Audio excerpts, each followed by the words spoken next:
Le 5 décembre 2025, 6h44 précises. Le ciel au-dessus de Tindouf est encore d'un noir d'encre, un noir si profond qu'on dirait que la nuit refuse de céder la place au jour. Les étoiles brillent froides, indifférentes, comme si elles savaient déjà ce qui va se passer. Et puis, d'un seul coup, les radars Voronezh DM de Regan hurlent. Un bip. Deux bips. Une alarme qui monte en cascade, stridente, viscérale. Un contact. Rapide. Très haut. Très lourd. 18 000 mètres. Mach 0,92. Transpondeur éteint. Cap 0,90 constant.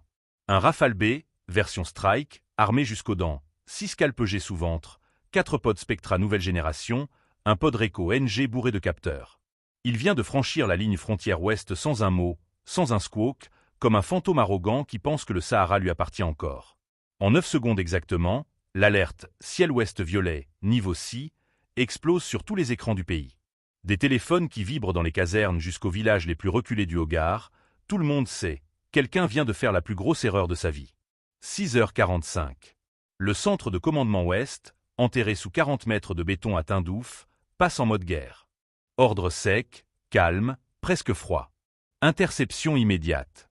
Bouclier total activé. Forcer l'atterrissage. Pas de tir létal sauf nécessité absolue. Le général qui signe l'ordre n'a même pas haussé la voix. Il n'a pas besoin. Tout le monde sait ce que ça veut dire. 6h47.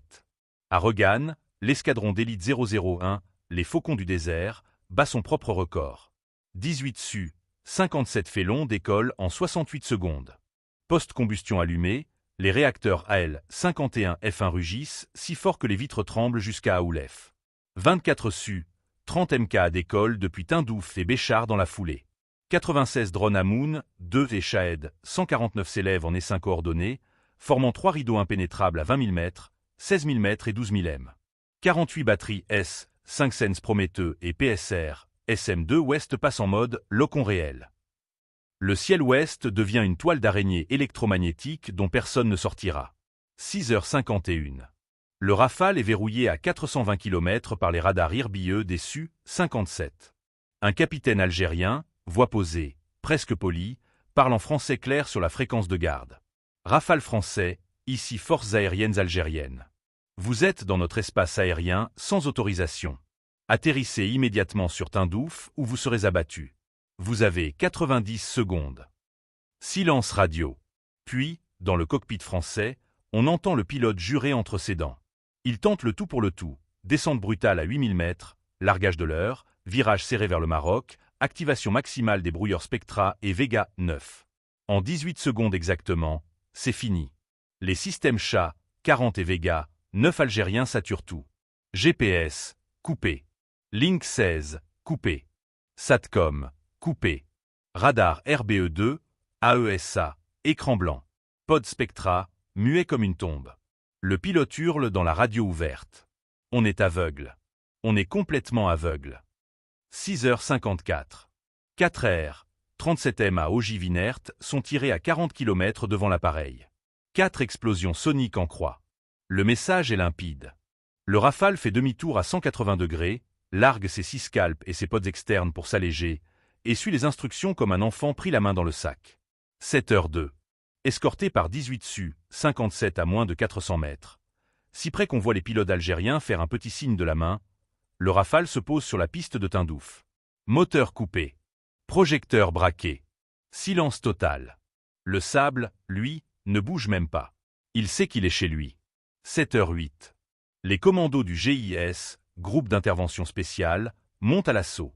3 hommes descendus. Le pilote commandant, lieutenant-colonel, 44 ans, 3200 heures de vol, le copilote, capitaine, 38 ans, et l'officier de guerre électronique. Neutralisé en 11 secondes. Menotté. Yeux bandés. Et là, la soute. 6 calpegés encore armés. 4 pods de brouillage dernière génération. Un disque dur crypté. Des cartes ultra détaillées des silos Shahed 25 du Hogar, des bases hypersoniques, des routes de ravitaillement. Un ordre de mission écrit noir sur blanc.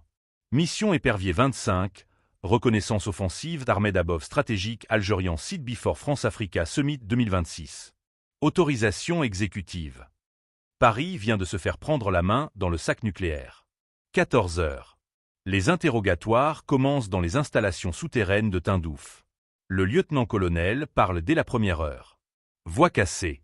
On nous a dit que vous n'aviez pas de couverture radar à cette altitude dans le sud-ouest. On nous a menti. Vos Su-57 étaient déjà là avant qu'on franchisse la ligne. C'est la fin de la liberté d'action française en Afrique du Nord. Le copilote. On avait ordre de larguer l'armement et de fuir si interception. Mais vos brouilleurs nous ont rendus aveugles en 18 secondes. On a cru qu'on allait mourir. L'officier guerre électronique, presque en larmes. Le pod Spectra était censé nous rendre invisibles. Vous l'avez saturé comme si c'était un jouet. On n'a jamais vu ça. Jamais. 18h30. Première riposte algérienne. 96 drones Amoun, 2 et Shahed, 149 décolle. 78 minutes plus tard, la base d'Istre est survolée à basse altitude. Pas une bombe. Juste un message, on vous voit aussi. Au Niger, 6 dépôts logistiques français à Niamey et Madama partent en fumée. 28 MQ, 9 Reapers neutralisés au sol.